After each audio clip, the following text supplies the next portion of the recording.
అమ్మ ఇళ్ళ పథకం సంబంధించి ఎవరికైతే లిస్ట్ 1, లిస్ట్ 2, లిస్ట్ 3 ఎవరికైతే ఇలా వచ్చిందో వీరందరూ కూడా అడగడం అయితే జరుగుతుంది. ఇప్పుడు లిస్ట్ 1 వచ్చిన వారికి ఇల్లు వస్తుందా, లిస్ట్ 2 వచ్చిన వారికి ఇల్లు వస్తుందా? ఖచ్చితంగా ఈ యొక్క లిస్ట్ 3 అలాగే లిస్ట్ 1, లిస్ట్ 2, లిస్ట్ 3 దీనికి సంబంధించి సంకేతాలు ఏంటి?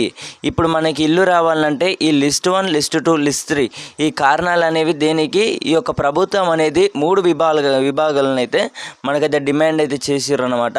అంటే ఇప్పుడు డిమాండింగ్ అయితే చూసుకున్నట్టయితే 3 వర్గాలుగా అయితే విడదీసి L1, L2, L3 అనమాట. List 1, list 2, list 3. అయితే ఇప్పుడు లిస్ట్ 1 వచ్చిన వారు ఎవరైతే ఉన్నారో వీరికైతే 100కు 95% పైగా మనకి ఇల్లులు వచ్చే ఈ యొక్క ప్రయత్నం అయితే జరుగుతుందన్నమాట. అధికారులు అయితే ఇప్పుడు మీరు అనుకోవచ్చు అన్నమాట, మేము ఇప్పుడు ఎక్కడికి వెళ్ళాలి, లేదా ఈ యొక్క పెండింగ్ అనేది ఎందుకు ఇలా మనకి ఒక స్టేటస్ అనేది మీ యొక్క అప్లికేషన్ అనేది ఎందుకు ఇలా చూపిస్తుందని మీరు అనుకోవచ్చు అనమాట. అప్లికేషన్ సంబంధించి కూడా మీ దగ్గర ఉన్న మండల్ కానివ్వచ్చు, అలాగే లేదా చూసుకున్నట్టయితే గ్రామ పంచాయతీ యొక్క మీ యొక్క ఏదైతే కానీ సిటీ ప్రాంతం అయితే మీరు తప్పకుండానైతే మీ యొక్క మండల్ కార్యదర్శులు కానివ్వచ్చు, అలాగే ఈ యొక్క గ్రామ పంచాయతీ కార్యదర్శులు కానివ్వచ్చు, ఎంపీడీఓ ఆఫీసులు కానివ్వచ్చు, మీరైతే ఒకసారి అయితే మీరైతే ఖచ్చితంగా చెక్ చేసుకోండి. అంటే ఇప్పుడు మీరు అక్కడికి వెళ్ళినట్టయితే మీ యొక్క అప్లికేషన్ అనేది మీ యొక్క మొబైల్ నెంబర్ ఎంటర్ చేసినట్లయితే ఆన్లైన్లో కూడా వారైతే చెక్ చేసి మీకు పూర్తి వివరాలు అయితే ఇవ్వడం అయితే జరుగుతుందన్నమాట. తద్వారా చూసుకున్నట్టయితే మనకు ప్రతి ఒక్కరికైతే ఈ యొక్క పూర్తిగా ఇన్ఫర్మేషన్ కూడా మీకు ఎంపీడీఓ ఆఫీసులో అయితే లభిస్తుంది. సో ఇప్పటి వరకు మీ యొక్క అధికారులను అనేది కూడా మీకు డైరెక్ట్ కాంటాక్ట్ అయితే కావడం అయితే జరుగుతుందన్నమాట. ఇలా చెప్తారనమాట, ఇల్లు అయితే మీకు రావడం అయితే జరిగింది. వాళ్ళు చెప్పిన ప్రాసెస్లు ఏవైతే ఉన్నాయో అవి ఫాలో అయితే సరిపోతాయి అన్నమాట. మీకు అందరికైతే అర్థమైంది అనుకుంటున్నాను. ఈ లిస్ట్ 1, లిస్ట్ 2 వచ్చిన వారికి ఖచ్చితంగా ఇల్లులు అయితే వస్తాయి అన్నమాట. లిస్ట్ 1 చూసుకున్నట్టయితే అద్దె ఇంట్లోకి కానివ్వచ్చు, రేకుల ఇంట్లోకి కానివ్వచ్చు, పెంకుటి ఇంట్లోకి కానివ్వచ్చు, భూమి ఉండి ఇల్లు జాగా ఈ యొక్క ఇల్లు అడుగు భూమి జాగ ఉండి ఎవరైతే ఇల్లు కట్టుకోలేని పరిస్థితి ఉన్నారో వీరికైతే ఈ లిస్ట్ 1లోకి అయితే కన్వర్ట్ అయితే చేయడం అయితే జరిగిందనమాట. ప్రభుత్వం 3 విభాగాలు అయితే విజయించడం జరిగింది. ఓకే, ఇప్పుడు లిస్ట్ 2 చూసుకున్నట్టయితే గుంట భూమి లేని వారు, అద్దె ఇంట్లో ఉన్నవారు, ఎవరైతే నిరుపేదలు ఉన్నారో వీరికి అనేది అయితే లభిస్తుందన్నమాట.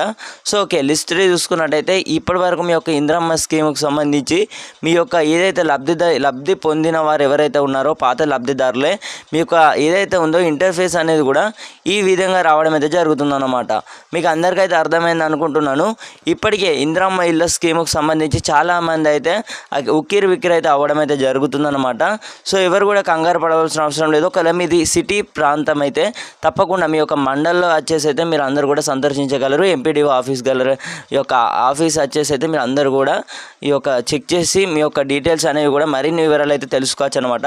ఒకవేళ మీరు విలేజ్లో కానివ్వచ్చు, పల్లెటూర్లలో ఉన్నట్లయితే మీరు ఎక్కడికి వెళ్ళాల్సిన అవసరం లేదు. మీ యొక్క గ్రామ పంచాయతీ నుంచి అయితే మీకు కార్యదర్శులు కానివ్వచ్చు, మీ అధికారులు కానివ్వచ్చు, మీ చుట్టూ ఉన్న వారందరూ కూడా ఒకసారి అయితే ఈ ఇన్ఫర్మేషన్ ఏదైతే ఉందో తప్పకుండా షేర్ చేసే ప్రయత్నం అయితే చేయండి. కొత్తగా మన ఛానల్ ఎవరైతే చూస్తున్నారో తప్పకుండా సబ్స్క్రైబ్ అయితే చేసుకొని మీ యొక్క ఏదైతే ఇప్పుడు పెండింగ్ వస్తుందో అందరూ కూడా వేచి ఉండండి. మీకు ఇక్కడ ఏదైతే ఇప్పుడు లిస్ట్లో చూపెట్టారో లిస్ట్ 1, లిస్ట్ 2 కానివ్వచ్చు, వీరందరికీ కూడా ఈ ఎవరి దగ్గరికి వెళ్ళాల్సిన అవసరం లేదన్నమాట. మీ యొక్క సిటీ ప్రాంతం అయితే తప్పకుండా మీ యొక్క మండల్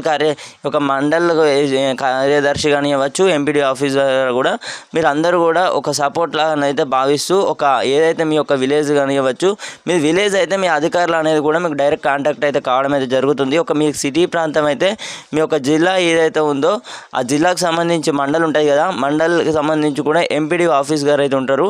సో ఓకే, మీకు అర్థమైంది అనుకుంటున్నారు. ఒకసారి అయితే చెక్ చేసుకోండి. మీ యొక్క సిటీ ప్రాంతం అయితే ఈ యొక్క విలేజ్ అయినట్లయితే మీ యొక్క అధికారాన్ని కూడా మీకు డైరెక్ట్ కాంటాక్ట్ కావడం అయితే జరుగుతుందన్నమాట. సో ఓకే, మళ్ళీ కలుసుకుందాం.